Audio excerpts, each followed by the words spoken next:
Good morning बच्चों। कैसे हैं आप लोग? अच्छे हैं?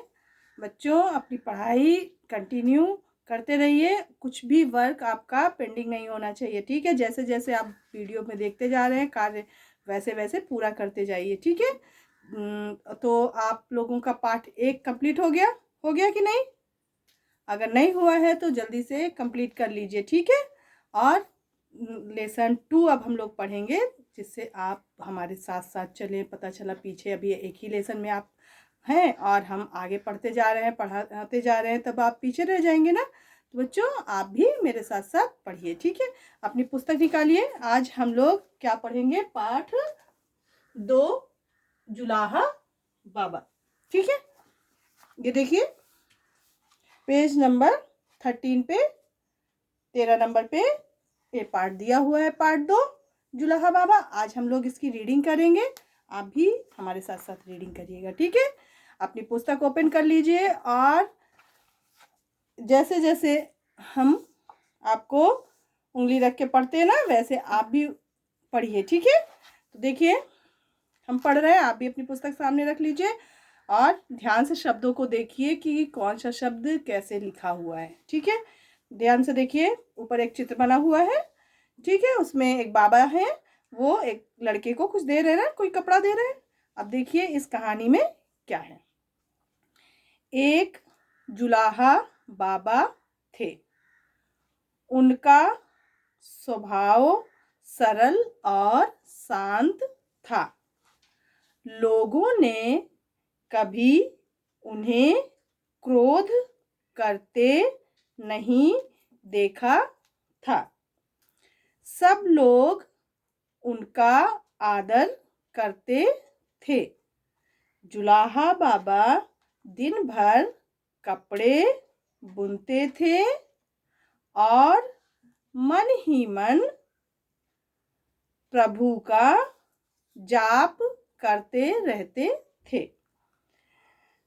जिस नगर में जुलाहा बाबा रहते थे, उस नगर के सेठ का पुत्र घमंडी स्वभाव का था, ठीक है?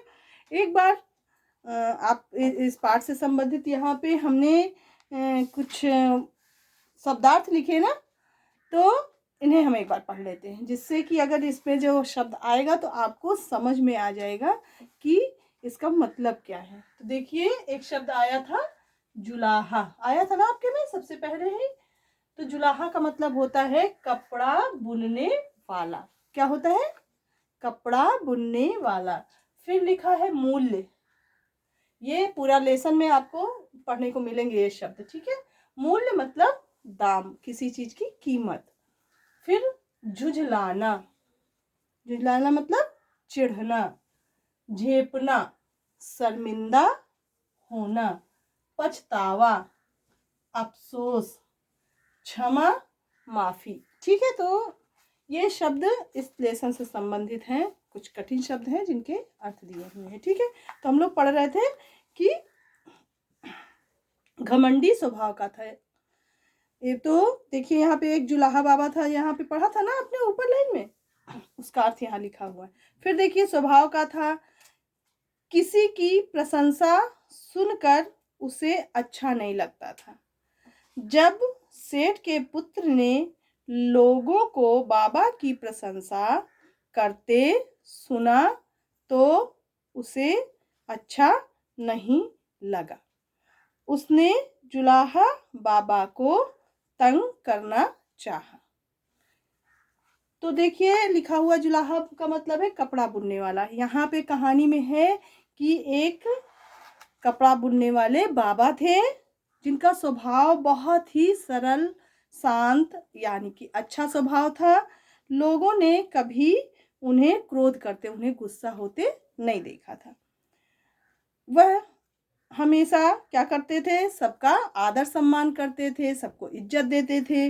जुलाहा बाबा दिन भर कपड़े, क्योंकि वो बुनकर थे, कपड़ा बुनने वाले थे, तो वो दिन भर कपड़ा बुनते रहते थे और साथ ही साथ भगवान का स्मरण भी करते रहते थे। तो हमें भी अपने कार्यों को करते समय ध्यान से अपने कार्य को तो करना ही चाहिए, उसके साथ साथ आपको भगवान का भी स्मरण करते रहना चाहिए, क्योंकि हम जो भी कर रहे हैं, जैसे भी हैं, वो उसी ईश्वर की कृपा से है ना हम लोग।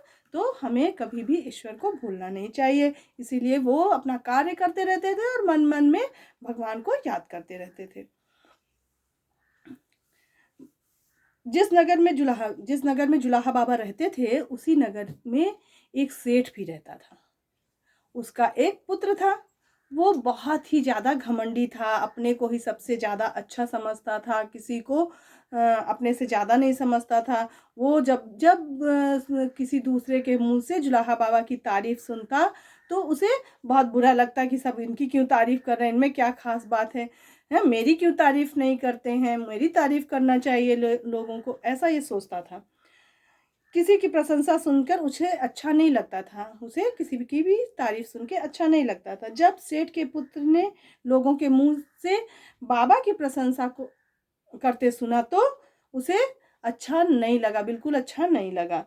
उसने जुलाहा बाबा को परेशान तंग करना चाहा, यानी कि परेशान करना चाहा। इसलिए जब परेशान करने के लिए उसने क्या किया, एक दिन वह युवक जुलाहा बाबा के पास गया और बोला, मुझे एक धोती चाहिए। जुलाहा बाबा के पास गया और उनसे बोला कि बाबा मुझे एक धोती चाहिए। तो देखिए दूसरा पेज ओपन कीजिए। नेक्स्ट पेज पे जुलाहा बाबा ने एक धोती निकालकर उस युवक के सामने रख दी। युवक ने जब धोती का दाम पूछा तो बाबा ने धोती का मूल्य, अभी आपने पढ़ा था ना, मूल्य मतलब दाम, मूल्य 4 रुपए बताया। उसकी कीमत उन्होंने क्या बताई, 4 रुपए। जुलाहा बाबा ने एक धोती दी उस लड़के को कि ये लो धोती। तो लड़के ने पूछा, बाबा इस धोती की कीमत क्या है, इसका मूल्य क्या है इसका। तो उन्होंने कहा कि इसका मूल्य 4 रुपए है। युवक ने उस धोती को बीच से फाड़ डाला। युवक ने उस धोती को बीच से फाड़ डाला और एक टुकड़ा हाथ में लेकर उसका मूल्य पूछा।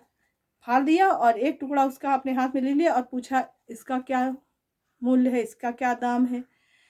जुलाहा बाबा ने शांतिपूर्वक, जुलाहा बाबा ने जब उसने धोती को फाड़ दिया तो जुलाहा बाबा ने गुस्सा नहीं किया, एकदम शांत स्वभाव से, शांत मन से उन्होंने क्या कहा, उस टुकड़े का मूल्य 2 रुपए बताया, क्योंकि 4 रुपए की पूरी धोती थी।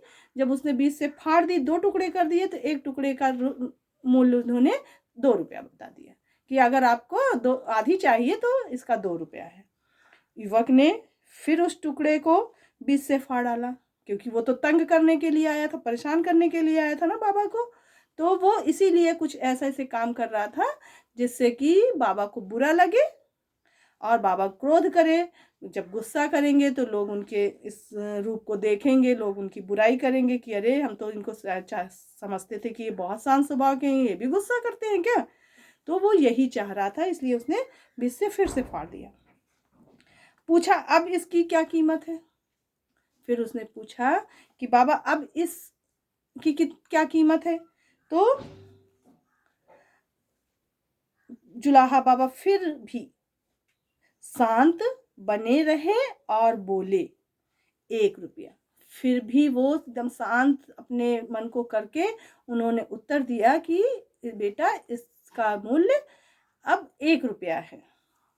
अब क्या किया उस लड़के ने, इसी प्रकार सेठ के पुत्र ने धोती के कई टुकड़े और छोटे छोटे ढेर सारे टुकड़े कर दिए, किंतु जुलाहा बाबा शांत ही बने रहे। लेकिन जुलाहा बाबा एकदम शांत रहे। अंत में वह झुंझला कर बोला, अब उसे गुस्सा लगने लगी कि अरे मैं बार बार इनको कह रहा हूँ और ये तब भी गुस्सा नहीं कर रहे। तो झुंझला कर बोला, अब ये टुकड़े मेरे किसी काम के नहीं, मैं इन्हें खरीद कर क्या करूँगा। अब कहने लगा कि ये जो टुकड़े हैं वो मेरे अब किसी काम के नहीं हैं, अब मैं इन्हें खरीद के क्या करूँगा, अब मैं जा रहा हूँ।